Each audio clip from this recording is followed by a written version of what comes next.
Hello and welcome to this Encore episode of the Psychology Talk podcast.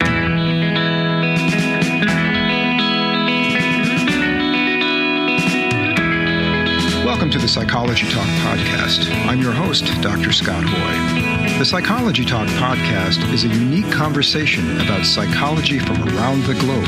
We bring you ideas from mental health practitioners and experts to keep you informed about the latest issues and trends. Topics include developments and research in psychotherapy and social sciences, hypnosis and mind-body treatments, meditation and spirituality, and new treatment modalities. And while you're listening, please take a moment to subscribe and give us a review at your favorite streaming site. It helps us to grow and further reach people with quality programming. And now, here's the episode. Hello, everyone, and welcome. Today, I am delighted to be speaking with Dr. Ian Wickramasekera. Dr. Ian is a faculty member of Naropa University in Boulder, Colorado, and a lifelong explorer of consciousness studies, biofeedback, hypnosis, Bon and Tibetan Buddhist traditions, a scholar, and a researcher. He's won a number of awards in these areas, including the prestigious Clark L. Hall Award and Milton H. Erickson Awards from the American Society of Clinical Hypnosis. He's also the past president of the American Psychological Association's Division 30, the Society of Psychological Hypnosis. Ian, welcome to the show. Wonderful. Thank you. I'm so happy to be here, Scott. You say that with such congruity and regard and sincerity. Right? Meanwhile, on the inside, I'm like, no, I love you so much, brother. And it is wonderful to be here with you. Yeah. Well, so like at your suggestion, I think it's a great suggestion. I thought we'd have you on the show to talk about hypnosis and talk about its correlation with meditative practices and indigenous healing and spirituality. Maybe we could do that, especially your background in Tibetan Buddhism. There's such good overlap there to talk about. And of course, you're an expert on empathy and hypnosis, so that's probably going to sneak in there too. And so where would you like to start? How would you like to introduce yourself as a person on the planet, besides the illustrious introduction I just gave you? Oh, let's see. Let's see. I'm reminded of, I think it was Richard Bandler. I can't remember who it was. It was like writing down his profession as he's entering the country. And I think I heard tell he wrote, I blow minds for a living. Well, that's a heck of a profession.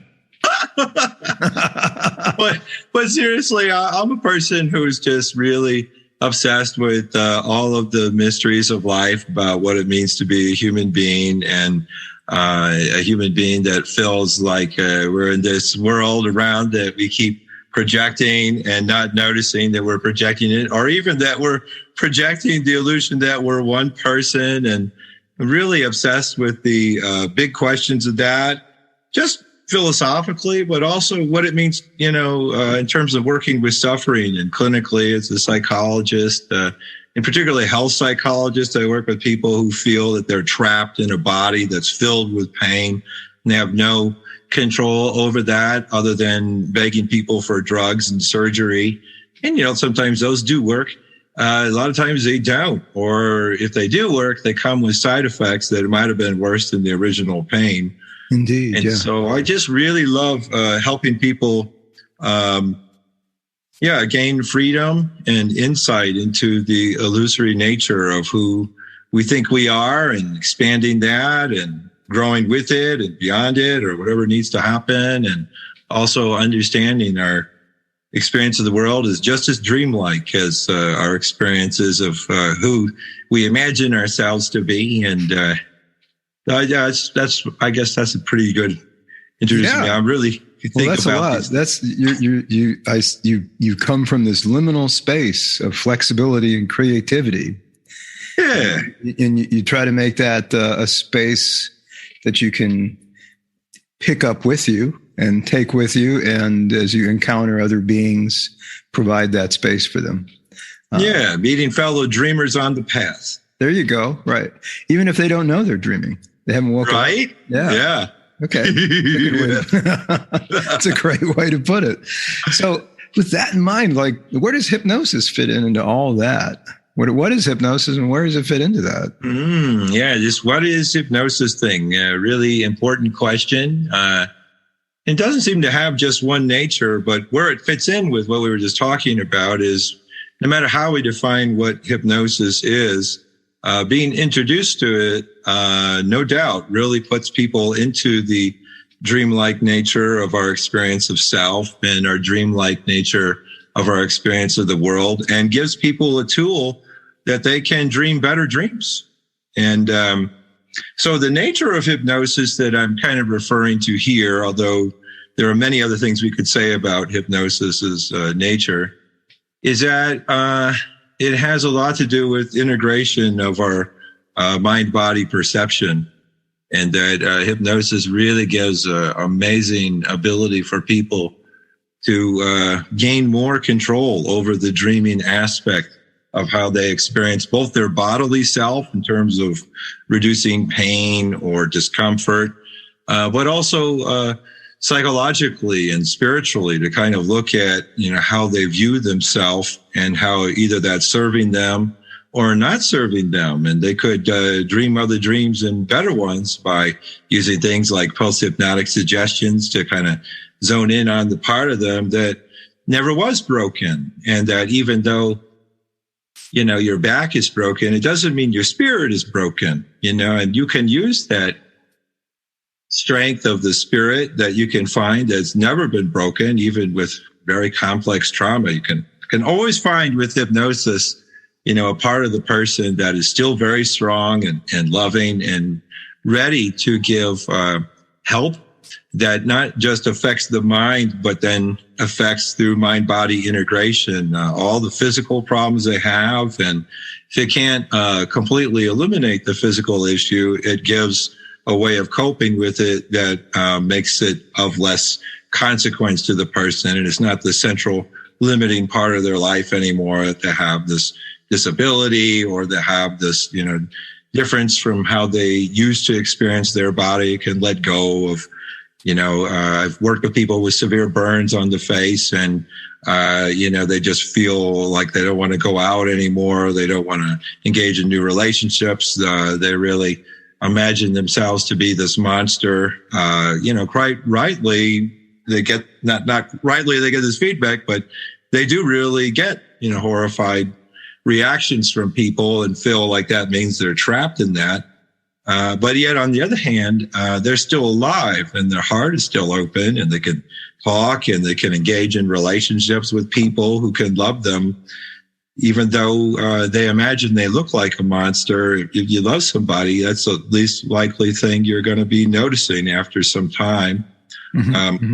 So I just love that, people often feel totally trapped by physical circumstances of their body or ways that they understand the world to be set that are, diametrically opposed to how they would like to experience themselves or how they would like to experience the world. To feel nothing is good about the world, nothing is good about them, or if they do find something good, it doesn't seem to alter the depression or anxiety or anger they're feeling or stuck in some kind of trauma thing. And the great, message is that, you never lived in reality anyways. So let's work on some different kind of ways of dreaming. And you don't have to believe me. We can ease our way into this through learning some of the basic mysteries of hypnosis and give you the power. Okay. Yeah. Well, it kind of takes me back to when I was hanging out with you and our friend David Godot, and you said something to the effect of, well, I figure we all live in Plato's cave anyway, so I might as well decorate the thing the way I want it to look. Yeah, exactly.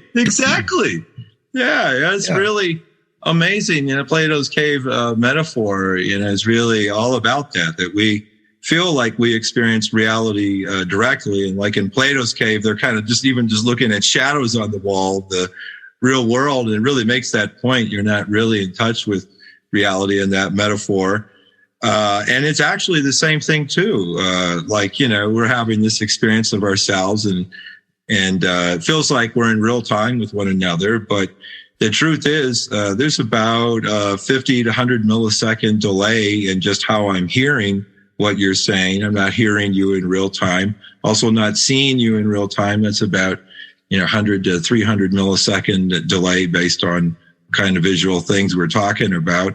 We're living in memory. It's sensory memory and it's really fast. So, hey, nobody freak out too much. It's not like, it's a horrible thing, but it is true that, our experience of reality is more dreamlike and more like memory, based than it is sensory memory based, than it is like a direct experience that we can't alter. Because we can easily alter any of those processes with attentional screening at 50 milliseconds, and then some of the other processes for, ignoring body sensations at the somatosensory cortex. Those also can be gated to about 50 milliseconds, so that aspects of our reality that we don't feel like we need to be in tune with, they're gated long before you ever had a chance to say, "Hey, I like that."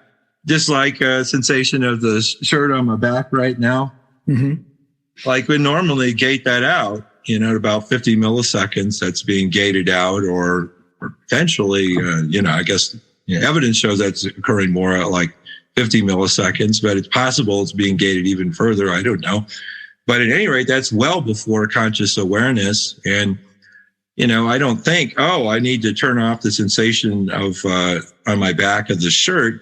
I've just over time conditioned myself to do it, other than when I start talking about it. Now I'm like super aware of it.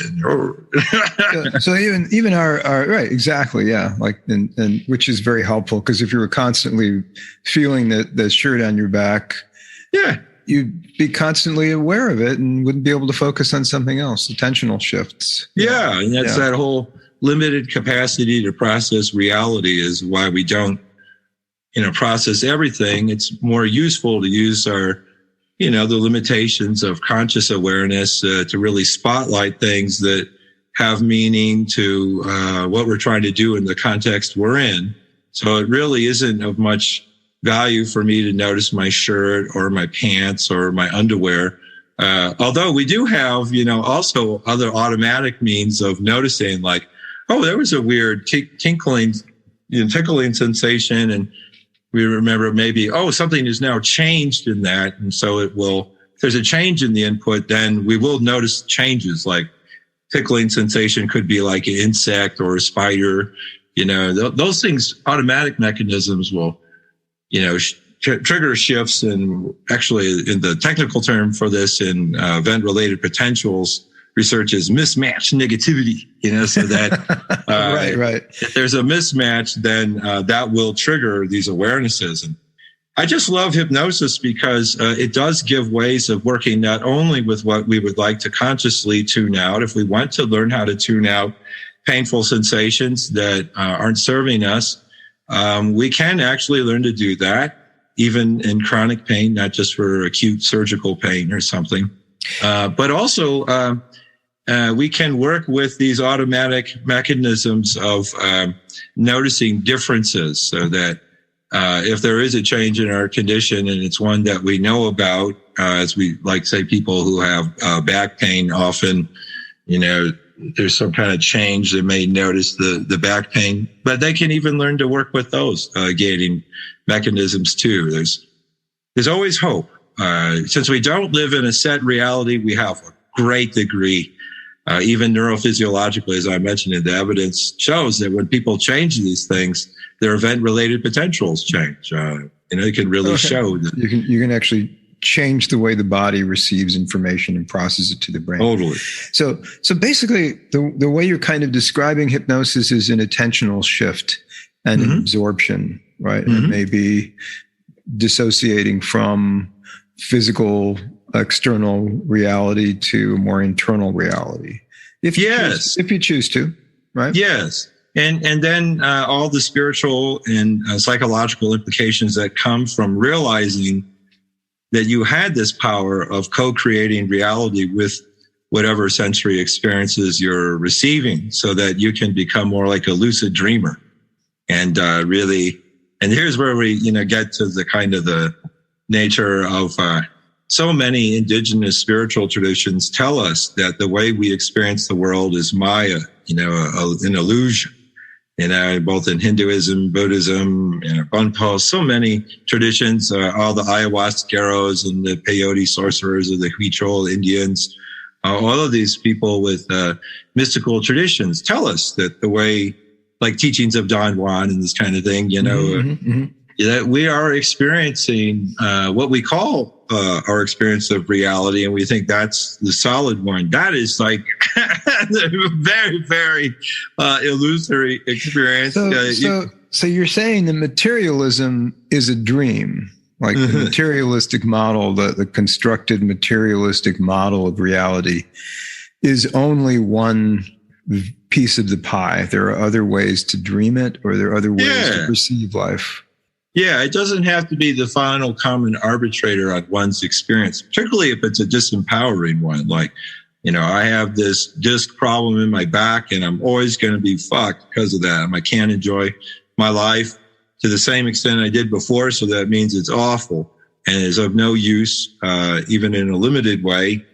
And people get really run down by their physical problems. And, I don't blame them, because there is a solution that you are going to have to suffer, because you have this disc that's broken. And no doubt, that's something to learn how to cope with. But the point is that the experience of having that is something you can play along with and learn to experience the dreamlike nature of how that process is occurring through learning hypnosis. You can even learn how to alter that dream. As one of my favorite Mark Twain books called The Mysterious Stranger says, you can learn to dream other dreams and better ones. Ah, okay. Yeah. I like that. Yeah. So, but what you're talking about here, you're kind of talking about hypnosis is more like cognitive flexibility, sure. and mental attentional shifting, which really is what you're trying to get to the bottom of in any psychotherapy. Right? Oh my goodness. Yeah. Right.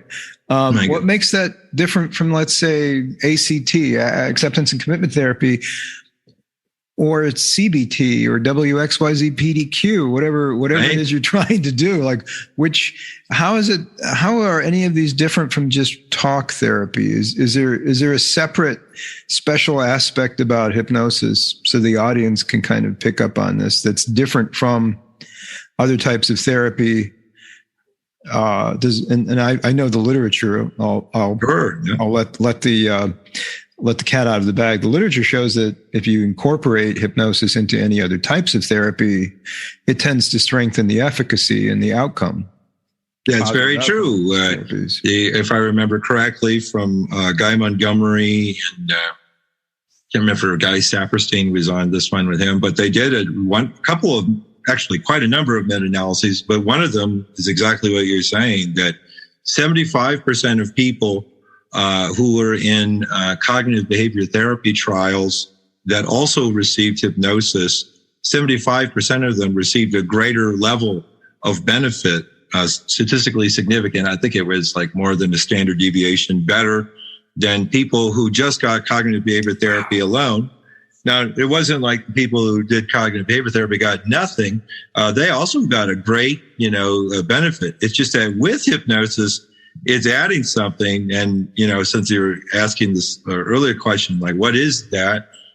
From my point of view, and I think also from Guy Montgomery's point of view, this is really adding a lot of value in terms of bringing a primarily psychological experience of therapy into a mind-body reality that really makes your insights not just something you can tell everybody. I was with my analyst and they said, you got this thing about your mom here, just remember, you got this thing about your mom. Yeah, by the way, I love analysis and was in it for, 5 years, I guess it was. So I'm not knocking on analysis too much here.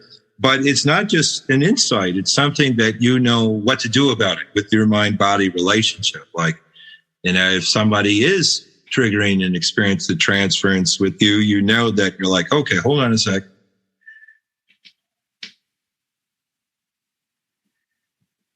You can breathe through it. You can use post-hypnotic suggestions to kind of bring yourself back to an awareness of what's really happening. Yeah, I am having this strange transference relationship with this person. And so let me actually bring all of my wisdom and love, and let me calm my body so I'm not reacting out of anger or fear or discomfort of any sort. I can make my body comfortable and react better to whatever it is that's triggering my negative automatic thoughts, if we're thinking about this, in terms of cognitive behavior therapy. And what would I rather choose to experience about the world I'm in? And then this, really leads to this wonderful spiritual overlay, where you start to really understand, like, just like all the yogis and yoginis have been saying for thousands of years, really, that the way we experience the world is illusory, and we can gain so much freedom by simply knowing that and then learning how to tune into the higher wisdom and love that we have possessed since, we're as ever born, at least from the spiritual literature, says that, everyone has this kind of deeper nature they call like Buddha nature in Buddhism, and it's really so many different ways of formulating this idea, but it's just that human beings do have this infinite potential for wisdom and love that can be brought out in any context that a person is in. But you have to remember you have it and don't have a way to find it. Not forgetting. Yeah. Hypnosis is so good for that, giving people a way to get back to the center places, Yeah. Well, okay. So like hypnosis and meditation, similar, they're cousins, but they're different. Mm-hmm. They're both in their deeper level. I think they're both exploratory models for spelunking the mind, if you will, or going. I love that metaphor. Right? Yeah. Yeah. Like, so that, but how do they differ? How are they similar?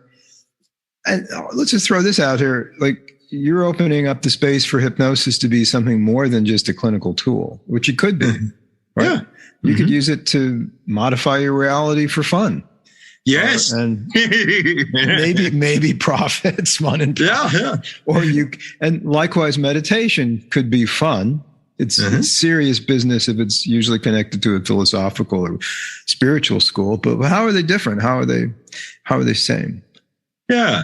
Well, this is one of my favorite questions, and I know one of yours too. So it's really nice to share this time and space to talk about this. And so I've been as interested in, with the things that you've already said, and love to hear your perspectives too. But for my money, there was this time, and I'll not pejoratively out Herbert Benson. But there was. You're like the third. I've been hearing people mentioning him on podcasts, and I know who Herbert Benson is. But go ahead. It's like Herbert holy Benson synchronicity, Batman. Yeah, right. So since there are other ones, but I'll just say from my point of view, Herbert Benson, chief of cardiology, at Harvard Medical School, late 1960s, and had a number of folks who. Were transcendental meditation clients, or I guess, patients, and also students, and was really noticing how helpful that could be in reducing cardiovascular risk factors, and began researching how meditation could be even used to prevent subsequent heart attacks after the first one. One of his most important original studies in the early 1970s found that a person utilizing what he called the relaxation response, which is basically some training in kind of self-hypnosis or meditation. Usually he was doing a kind of mindfulness meditation based thing with more explicit I guess what we now call body scan kind of instructions. That's the way people would relate to it today, even though back in those days, it was really actually a fairly behaviorally oriented muscle relaxation. Progressive, like the squeezing. Yeah, exactly. Yeah. Even they use those ones, and what they found was, actually, when they compared the results of people who were meditating after their first heart attack or using the relaxation response in any manner to people who just received the standard of care for, afterwards having the first heart attack, the treatment at the time, and I'm not sure if it still is today, was to give a person nitroglycerin as a way of preventing a subsequent heart attack. And it was found that there was no difference between the groups, that those who were practicing the relaxation response without any, nitroglycerin whatsoever received equivalent result to as if they had been taking a nitroglycerin. And so that was a really great thing he did. So now having brought him up a little bit, here's the part where I'll knock him down. He seemed to have really understood that a lot of people didn't like hypnosis in his community, particularly there at Boston. Some of the medical professionals of his day really had all these false ideas about the nature of hypnosis being suggestion and suggestibility. And so he unfortunately absorbed that idea and sort of started talking about the relaxation response was different than hypnosis because it didn't involve phenomena of suggestion, and hypnosis was all about suggestion, and a person wasn't learning any new skills. They were just doing what they were told. And while that might have been good for some people, he preferred to think of relaxation as something that was real and physiological, and hypnosis was not. It was suggestibility, and maybe if he was charitable related to the placebo effect. And, none of that turned out to be true. Even his theory of the relaxation response, I'm actually a little bit proud to be the first person to show that his theory of the relaxation response was any kind of skill you could learn that would reduce your autonomic nervous system activity and cause a parasympathetic response instead of a sympathetic one. So what I showed was in Kundalini yoga, you could get a very powerful relaxation response from people in Kundalini breathing styles. And they showed extremely elevated heart rates to the same level as orgasm and, minor heart attacks, actually.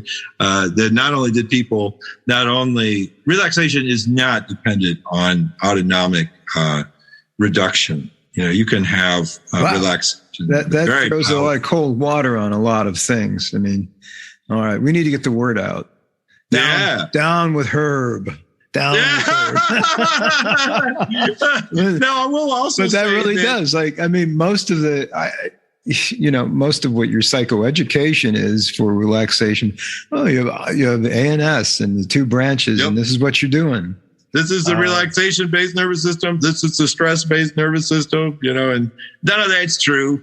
And that's just what the yogis had said for thousands of years. Some of the most powerful meditation techniques are actually using both the brakes and the gas, if we want to use those old metaphors, you're using both the sympathetic and parasympathetic. That takes up the whole, for those of you out there who think that hypnosis is just about closing your eyes and imagining something, there's the whole alert state hypnosis that Hilgard and Bonnier and other people have, David Wark and other people. And David Wark, right. Yeah. So you can do alert state hypnosis where you're pedaling on a bike or just sitting with your eyes open. Mm-hmm.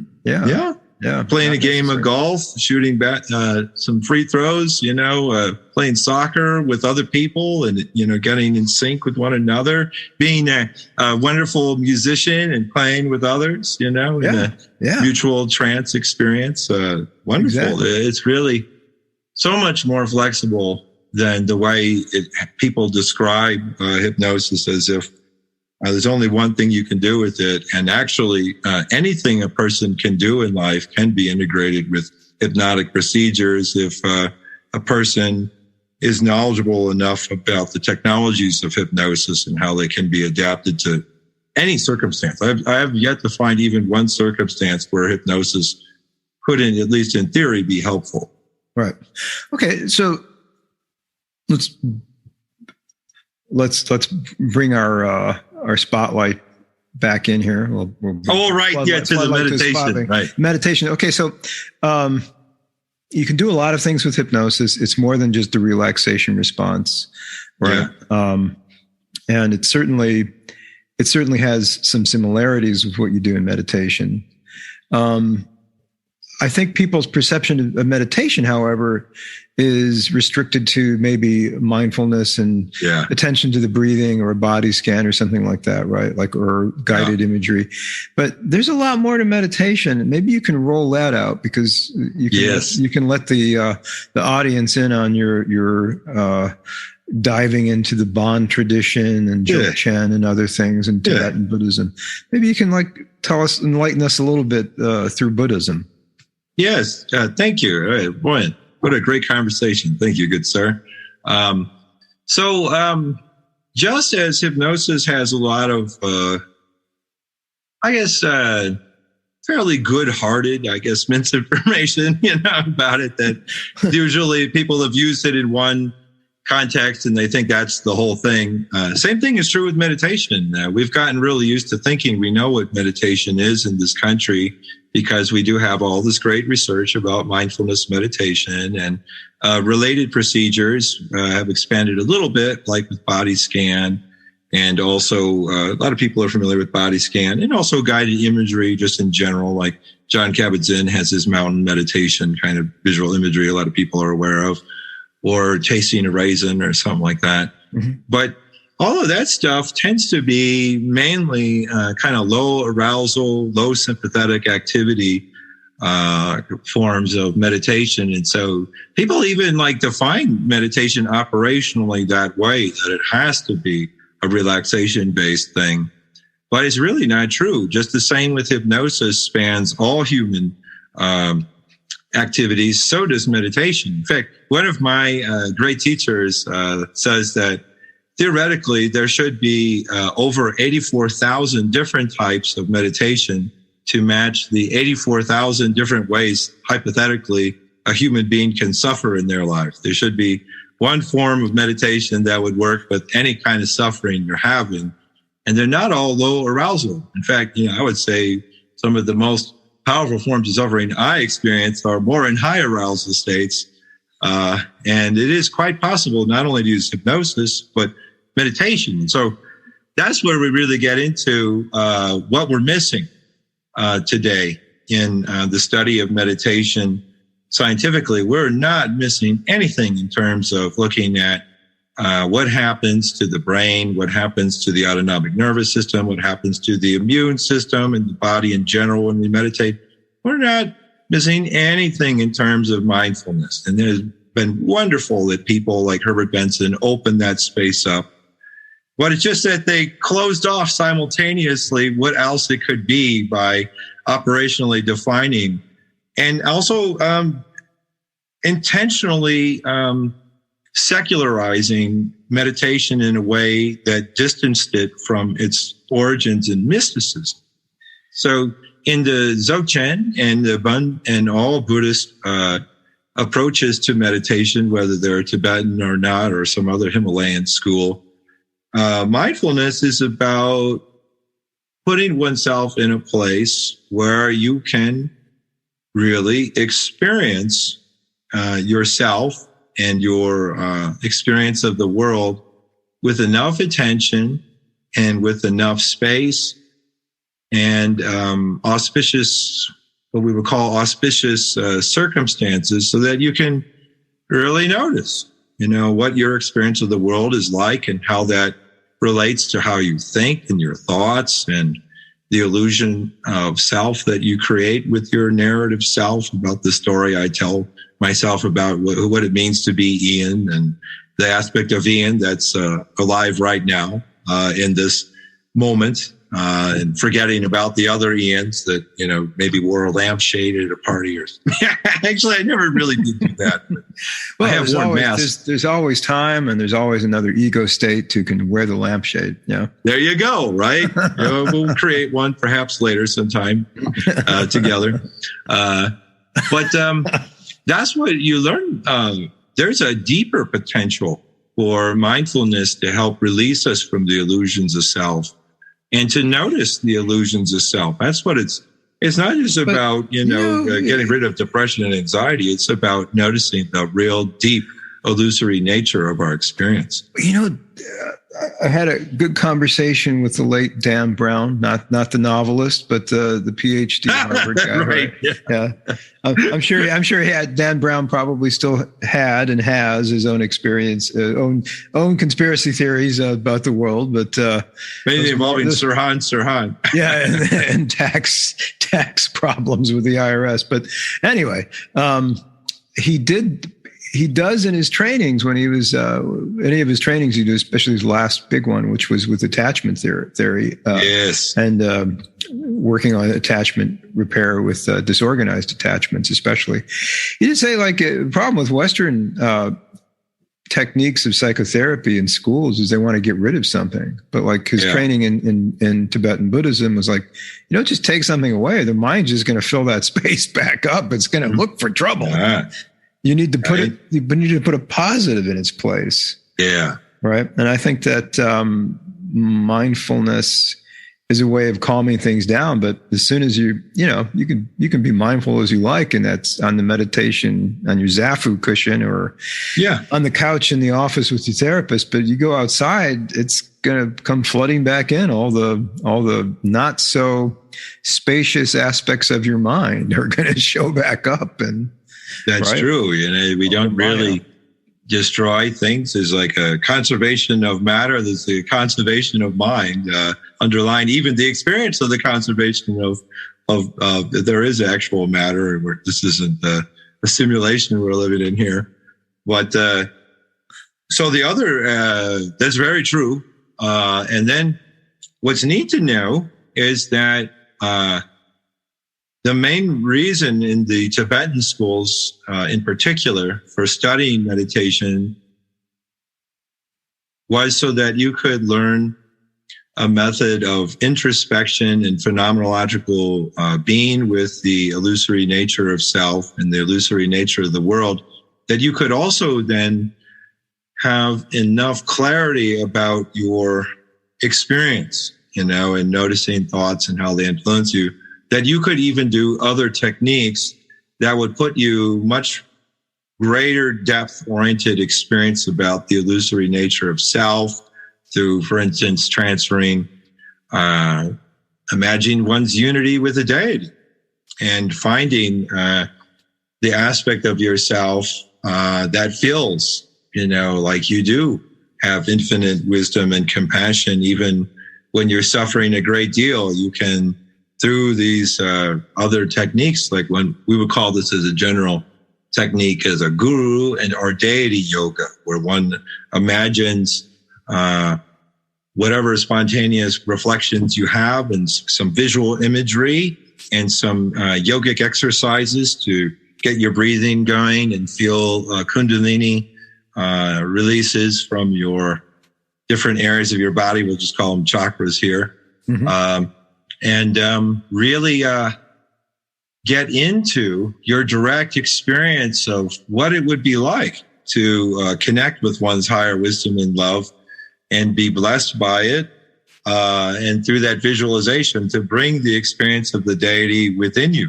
Guru Yoga is very much, and our deity yoga is very much about this kind of transformation. But other things too are that sometimes in these higher order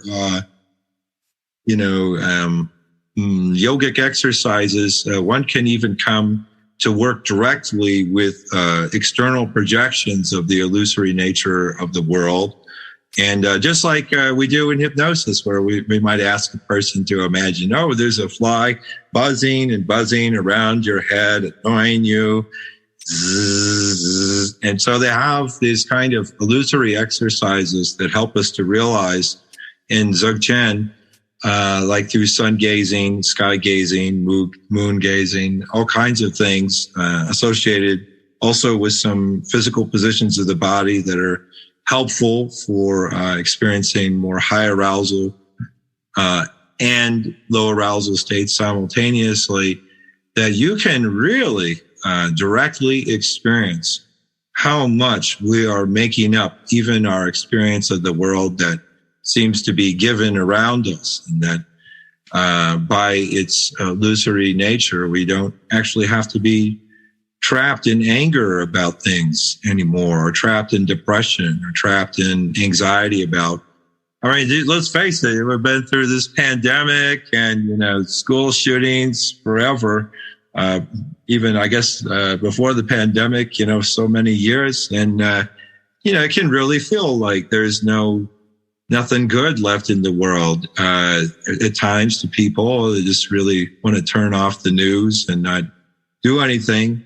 But, by remembering our higher potential in nature, not only can we kind of transcend these illusions and therefore, transcend the negative emotions we often get from facing the suffering of the world, but actually has some courage, to kind of do whatever we can do, with serenity. We can accept, that which we can accept and do things about what we can do, and what we can't do, then can feel good about what we could do. And have some gratitude for the good things in our life, even though there are many sufferings that we seem incapable of eliminating. Yeah. Well, turning off the news, but then replacing it with a more positive, something you can. And some people should turn it off, and some should tune in. People need to, really see what context they're in personally, and some people, it's really needs to learn more about their potential and get encouraged, and then others, they would get more encouragement through tuning more in and seeing they could do right away something. Everyone's in a different place. What they needs to do. There's no one thing, but these exercises often, there's higher meditations, like one is called Togal. And in the Dzogchen tradition, probably the one that I've written the most about as an advanced meditation exercise. You spend a lot of time staying in what we call the natural state through meditating. The natural state simply means a place where one is in the present moment with not too much expectation about how things should be, and also how one would like them to be, or how one would not like them to be. You just really let yourself be in the present moment that you're in without any judgment, or for that matter, judgment of judgment if one occurs spontaneously. You're just sort of letting things be fully as they are, and not resisting any aspect of heart or mind or any phenomena, and just being with whatever occurs, or as we say in hypnosis, letting happen whatever happens, and letting the spontaneous nature of our wisdom and love just express itself. And so we start from that place, and then we do sky gazing or cloud gazing or moon gazing. And a lot of times people experience these very powerful, I guess I'm just going to call them hypnotic hallucinations. So that's not really what the tradition calls them, tigle. When you're saying moon gazing or sky gazing, you mean bringing up that imagery internally and doing that, or actually going outside and looking for ponies in the clouds, or no, nothing like, more internal, right?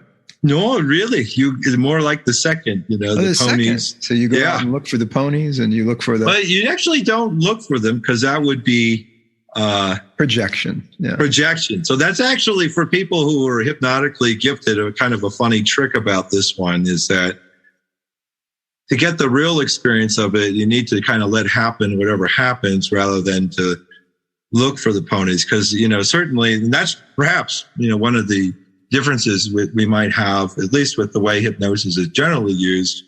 We're usually fairly intentional about the kind of work we're helping clients with.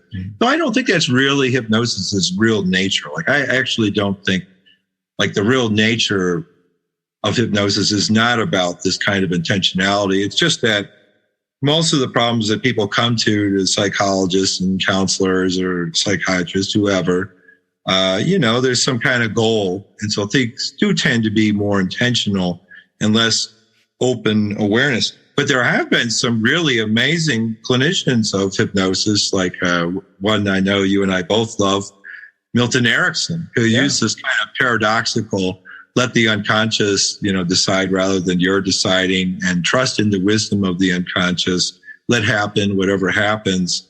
So there are some people who used hypnosis in this more paradoxical, non-dualistic way. But generally speaking, even though it's not hypnosis's nature, most people are trained to use hypnosis with clients in a more simple way, in which we're only thinking about the self as a single ego. Yeah, unipsychic. Well, you were getting unipsychic, unipsychic, as opposed to polypsychic. Yeah. So, getting back to these, with this particular meditation you were describing, like moon gazing, cloud gazing, sky gazing. What do they call them? You say hypnotic hallucinations, but they call them something else in the Tibetan tradition. Yeah, they're called tigle. Tigle. What's that? Tigle. And they are, it's so easy to say this wrong because there's whole books of philosophy about what they are. What is a literal translation from Tibetan, and what is it? How can it really be translated into an English kind of equivalent? Literal translation. Yeah. Literal translation is like luminous sphere, I think. Is definitely sphere is part of it. And I think luminous is also like light, emitting light. I think that's what tigle is. Tigle is also like a drop, actually. So it has to do with the spherical shape, and also the drop-like nature of it. Another word that comes more from Hindu traditions is bindu. And so even there's a whole thought about how this relates to one's internal phenomena, that actually when one sees the tigle or a bindu, depending on what mystical tradition you're employing to do this, you are seeing a reflection of sacred things that exist in the universe in general, but that also these are inside you. Like in particular, the tigle that you might be seeing have to do, this is so funny, Dan Brown translated one of these books. I don't have his version. Oh, I do have his version. Since we were talking about good old Dan. This one's called The Six Lamps. Let me see if... Ooh, okay, cool. But anyway, it's called The Six Lamps. And these lamps are the things that allow you to see these non-dual phenomena that are also a projection of what's going on inside your mind and body. And when you see the tigle, one of them was called the lamp of the far-reaching lasso lamp of the eye. I totally butchered the transliteration there, but it's about your eyes are able to see things that are not outside of you, that are actually inside of you. And these tigles are one of them. There are these non-dual experiences of bliss and love and wisdom that come from within you, and that come ultimately, it's thought, from your heart center.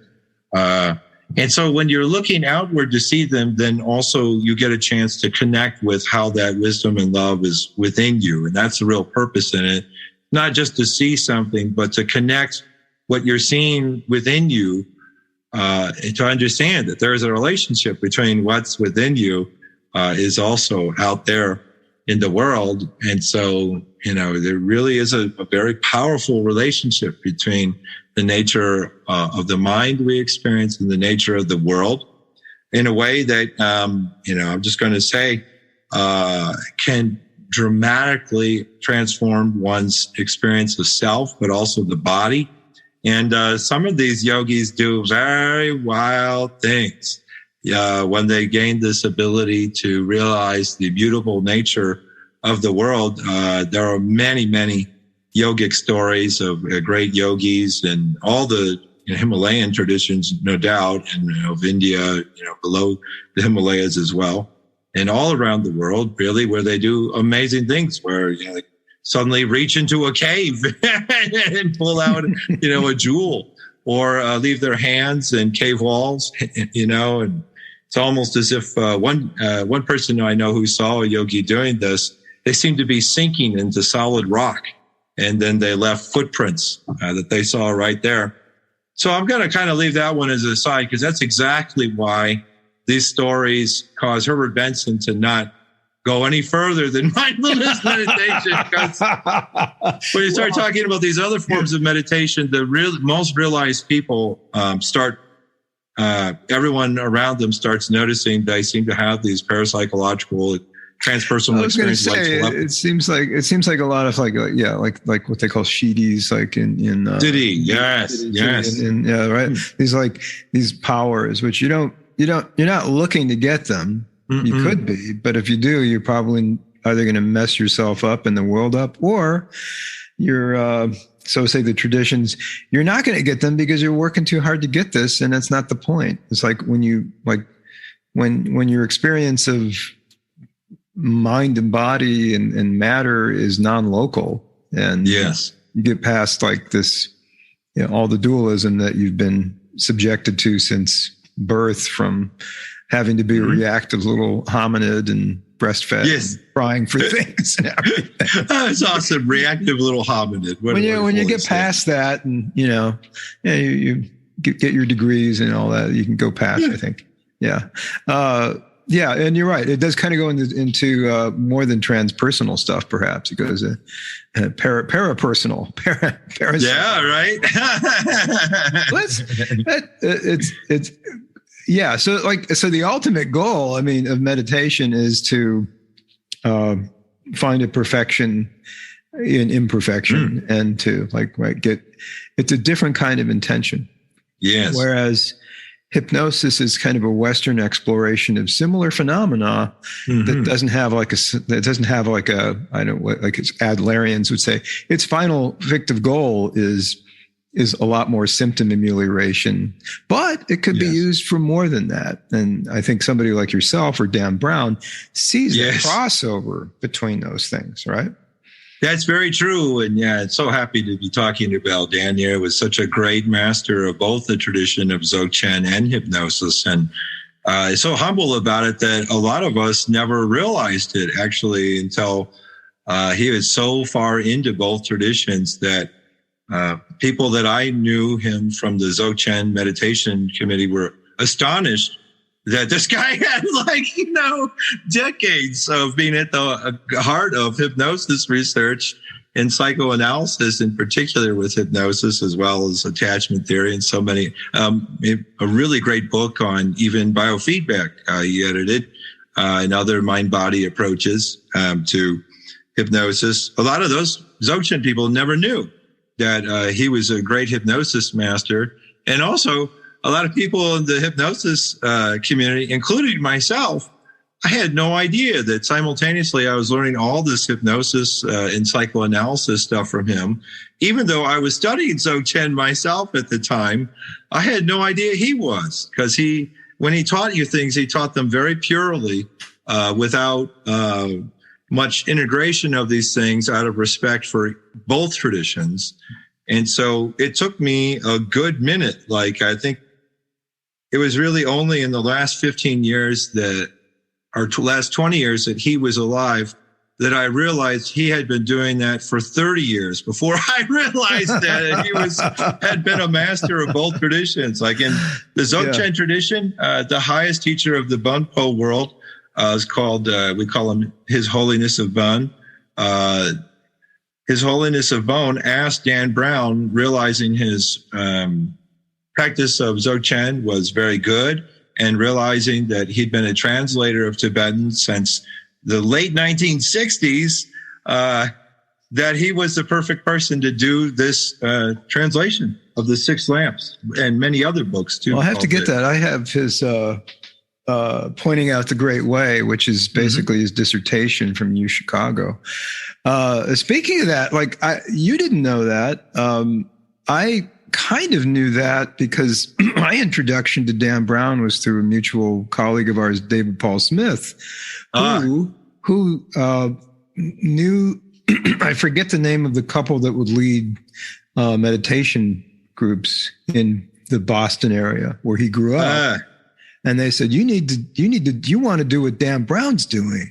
You need to go to U Chicago and study there and see if you can work with Dan Brown. So he knew about that. David Paul Smith knew about this, but no one else did. Because when he dove in, when he was working with guys like Steve Kahn as a student of Erica Fromm and you name it, he was diving in so deep and getting psychoanalysis while simultaneously, or even before, in the 60s, he was fluent in Tibetan.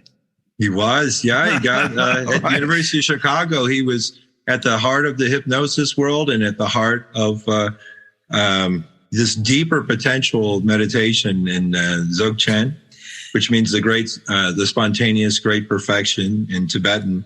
But what a wonderful thing! Both of you are bridge builders between these two amazing traditions. Yep. And one of my great sadnesses was that I really had hoped that Dan and I could work on an article on hypnosis and Dzogchen before he died, and it just wasn't able to happen. Though I'm working on another one now, which I'm going to dedicate to him. That's so wonderful, yeah. That's wonderful, yeah. But the fact that you were both doing the same thing. And him at a much higher level than me. Well, I mean, there's always everyone has room for improvement, right? Oh yes, of course. I'm not downgrading myself. Just he was a real master of both traditions. Yeah.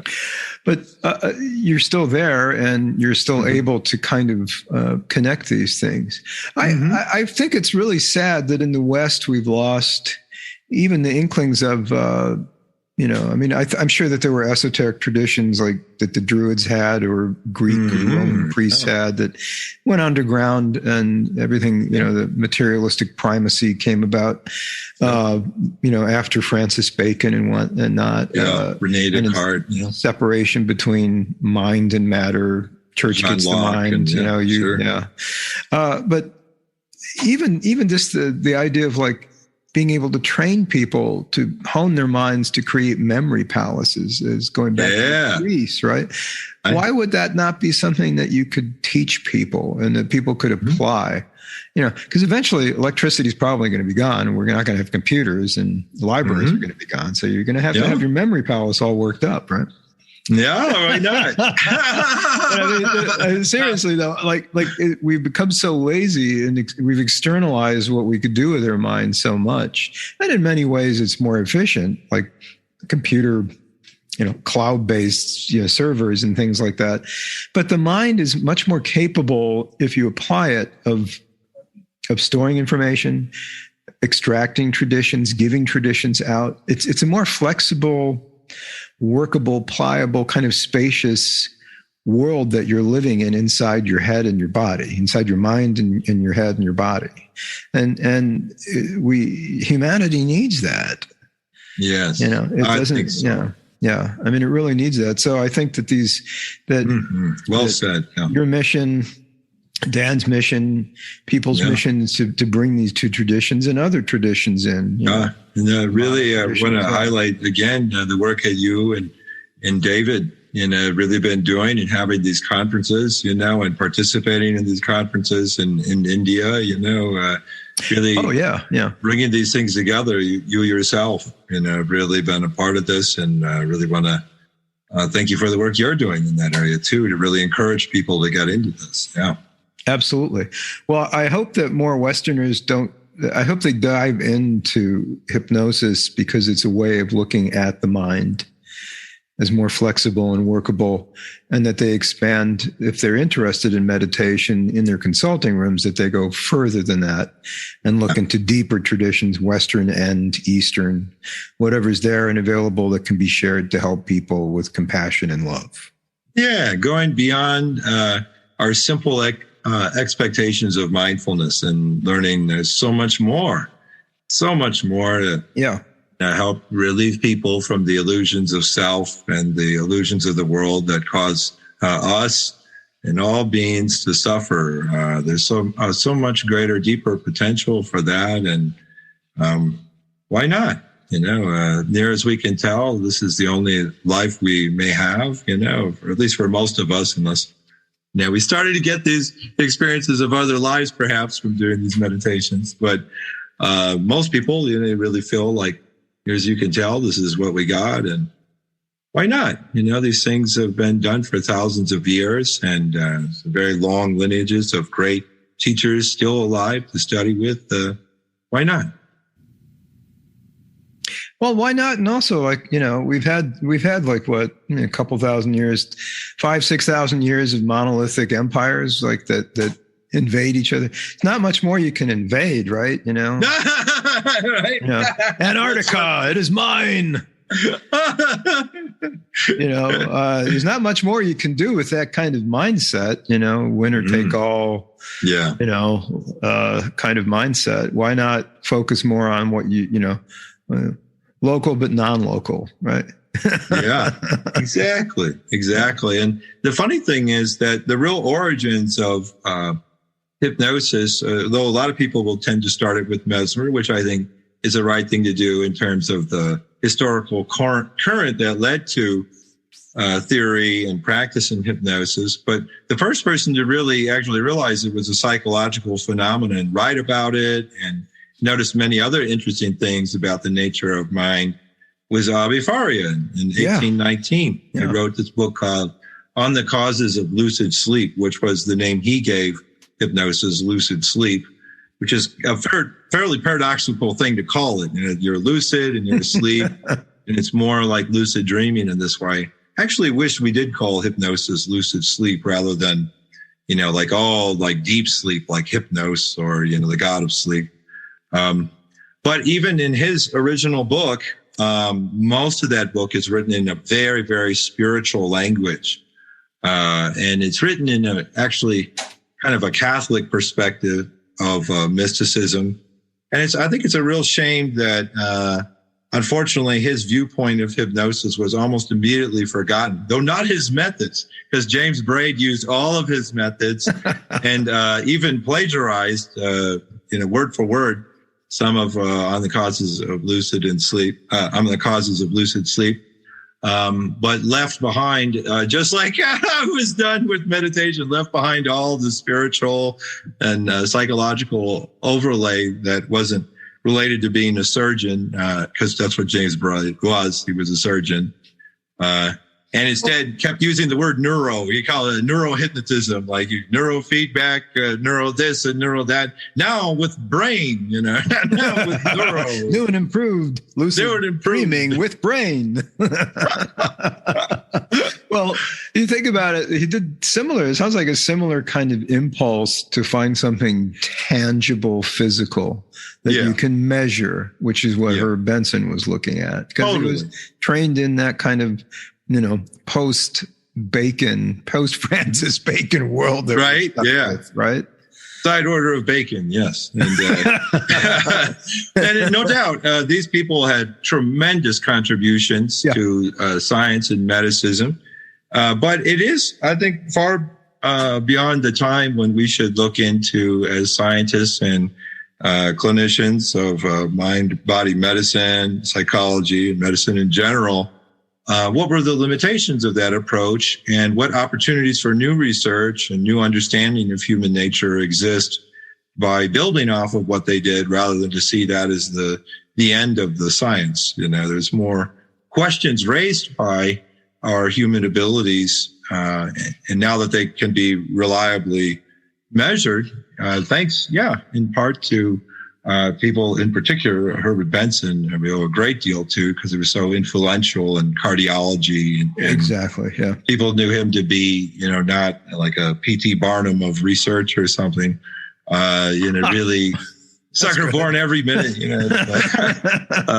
But no, really, we owe them a lot. But also, there are more questions to be asked, raised by what does it mean that human beings have these abilities, and what are the other ones, perhaps, and how are these related to the indigenous spiritualities and religious practices of, not just, he was talking, of course, I participate in Tibetan things, and, in particular, and, Indian things. But, you mentioned, the Druids, and the indigenous psychologies and spiritualities of, the peoples of Europe, that really been harshed upon quite a lot, even before the Enlightenment, maybe it was a little less after the Enlightenment. Maybe they were less likely to be burned, maybe a little less likely to be burned as a witch, but still that happened, still does actually. Yeah. I think people forget where they've come from. And there's a lot of colonization of the European mind that happened before, I guess, as empires rose, right, and control of anything that would be indigenous, no matter where it was at. If it was a swamp in Brittany, or if it was in Anglesey in Wales, or the Isle of Skye, or where have you, or in Sweden or Norway, a lot of these. So there's just so much more we can culturally appreciate around this. It's not just technologies; these are deep spiritual sources of culture, and so we can get enriched in culture and a multicultural understanding of the world in terms of our uniqueness and, our heritages, whether we were aware of them or not. It also helps us to, sometimes people feel like multiculturalism is more like this thing about being politically correct. And here is an area where it's very clear. This is, I like being politically correct. I actually kind of like that. It feels like, to me, that means being respectful. But some people feel like there's a way in which it's kind of dissociative or repressive. And so here we reach an area of multiculturalism, which is just lovely. Like, why not just really learn about how our ancestors had this amazing grasp on the nature of the world that our illusion of materialism has dissociated ourselves from, Absolutely. Yeah. I've been taking it upon myself to learn Irish, and I've been taking classes in it. And the more I delve into it and read about it from my own family's history, the more you see it is a very indigenous language. It's based more on verbs. It's a verb-based language rather than a subject or ego-based language. Really? Oh, That's interesting. I didn't know that. Similar to a lot of Native American languages in that sense. So things are in relationship to you. And so it's more verb-based. It's different. It's also a hell of a thing to get around those tenses when you're studying it from a subject and object-based language. Yeah. Wow. Perspective. Yeah. And really, as a way of speaking, it then becomes a way of experiencing a new reality, perhaps. Thinking and speaking in it as you grow. Any languages, right? That's a great way to expand your mind. Yeah. Yeah. That's a great Lacanian, insight, that the language structures reality. It certainly has a big part of it. Yeah. Mm-hmm. Yeah. If you don't have a word for something, it's hard to perceive it. And also the way that you use a word structures even your unconscious mind's expectations of what it is, So, if you don't expect to see something, you probably won't. Exactly. Yeah, exactly. You won't see it if you don't expect to see it.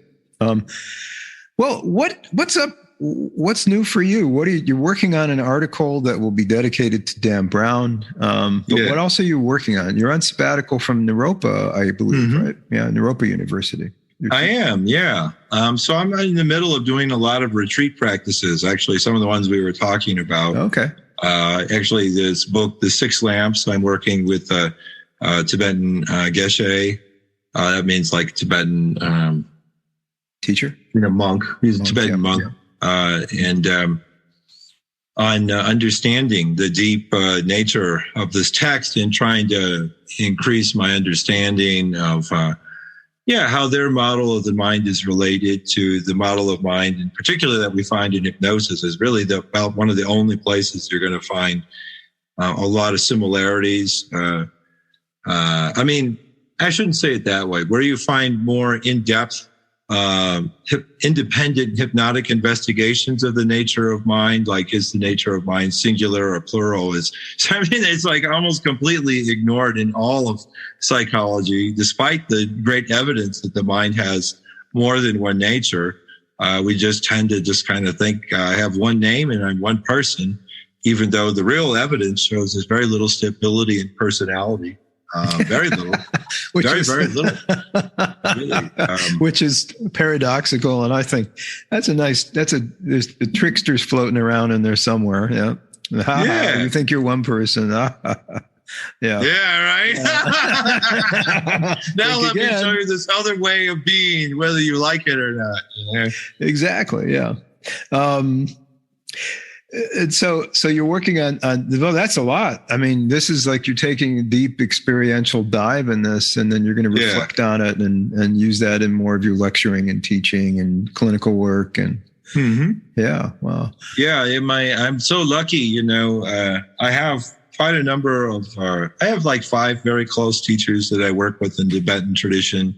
One, even I'm lucky enough, he lives in Denver, Colorado area where I'm living and working and teaching. And so I rely on them just as any other person studying these things. And just as Dan Brown did, really studying them from their own point of view rather than attempting to learn them while integrating them with the hypnosis at the same time. I feel it's very important to experience a tradition from its own point of view before trying to integrate. And since I started getting to this place where I really am writing about the higher aspects of meditation techniques in the Dzogchen areas, so-called higher, I don't really mean to say they're. What makes something higher is that it's the right teaching for you in the moment. So for some, meditation is, mindfulness is, like Mr. Shen here. He's way more advanced practitioner than me. He is. He's pretty. Your cat is pretty zen. Yeah. Mm-hmm. But higher and lower is relative to the teaching that you need. That's the highest one. But so I am studying these, more advanced things that it takes a while to have practiced mindfulness for quite a number of years. Otherwise, it's really no purpose in doing Togol. If your mind isn't very stable, you might have some experience, but you'll have a much deeper experience of Togol if you've been doing mindfulness meditation for a long time.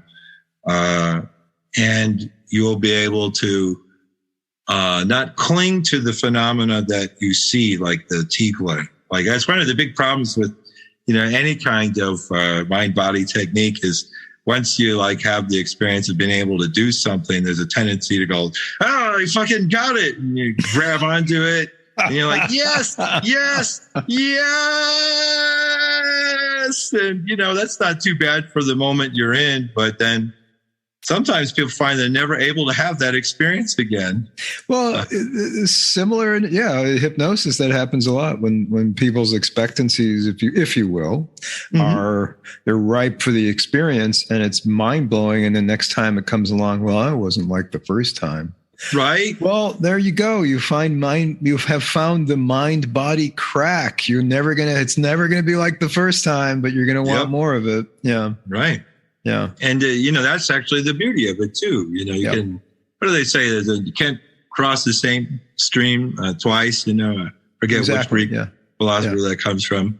But, and that's actually great because, we tend to move around and we cross a lot of streams in life. And, we don't want to just stay in the same place. We want to investigate all the territories. And it's nice to know that things move around and in a way that's useful. The unconscious mind, or like we would call the nature of mind. A lot of times, at least consciously, we're not able to sort of create an expectation of a path. And we can actually rely on trust the wisdom of the unconscious, Milton Erickson would say, but also we can trust the nature of the path we're on from a Dzogchen perspective. We call sometimes the path on which we neither come nor go, that the path is taking us to and showing us the phenomena we need to be aware of without holding on to it too much and reifying it and saying it will always be like this. Maybe you could say it will always be useful, I guess, whether you like it or not. As long as you don't think like useful means something, it just means it's useful to the context you're in, I guess. I don't know. I keep trying. Well, it seems like you're working on not mastering the mastery of flow. Exactly. Moment to moment. Well, on that note, I think what we'll do is we'll sign off for this time. But Ian, we want you back. We want you back on the show at some point. Wonderful. Great conversation.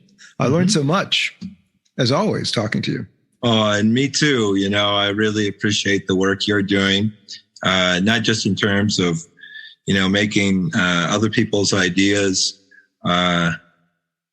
opening, to new audiences, but also the work you're doing around many aspects of hypnosis. But one we was talking a lot about today, you and David Paul Smith have really done a lot for cross-cultural perspectives on all of this phenomena. So I want to thank you too for the work you're doing. Well, thank you, brother. Pleasure of your interview.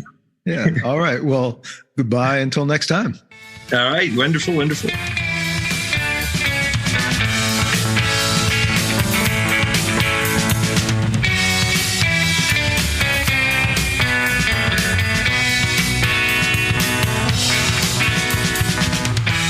Thank you for listening to the Psychology Talk podcast. Did you know you can find us on the web all over the place? Well, maybe not all over the place, but you can find us on Instagram, you can find us on Facebook, you can find us at Spreaker, Stitcher, Apple Podcasts, loads of places. Please look for us, and if you can, subscribe, like us, leave us a review, send us a comment, a criticism. Hey, we like to hear a lot from people. Go ahead, talk to us. That's why we're here. By the way, this is just a reminder to let you know that all of the material here is for entertainment and informative purposes only. If you do need a therapist or a mental health professional, please seek one out. Music is provided by the band Serenati.